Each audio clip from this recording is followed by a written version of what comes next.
जालना जिल्ह्याच्या ग्रामीण भागामध्ये अनेक ठिकाणी पेट्रोल पंप बंद असल्याची माहिती समोर आलेली आहे। तर ज्या ठिकाणी पेट्रोलचा साठा उपलब्ध आहे त्या ठिकाणी पेट्रोल पंपावर अशा पद्धतीने गर्दी आपल्याला पाहायला मिळत आहे। खरं तर बीड, लातूर, धाराशिव यानंतर आता जालन्यात सुद्धा ही परिस्थिती काही ठिकाणी उद्भवलेली आहे। आपण जर पाहिलं तर जालना शहरातल्या एका पेट्रोल पंपावरती मी आहे आणि महत्त्वाचं म्हणजे ज्या ठिकाणी पेट्रोल डिझेलचा साठा उपलब्ध आहे त्या ठिकाणी पेट्रोल पंपावर दुचाकी वाहनधारक, चारचाकी वाहनधारक हे मोठ्या प्रमाणात गर्दी करत असल्याचं पाहायला मिळत आहे।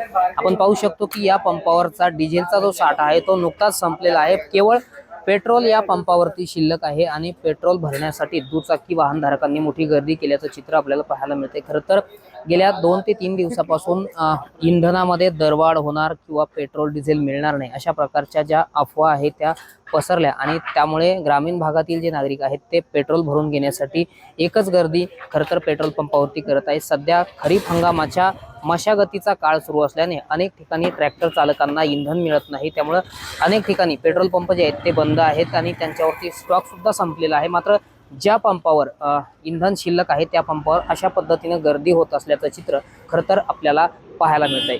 रामनाथ ढाकणे, TV9 मराठी, जालना।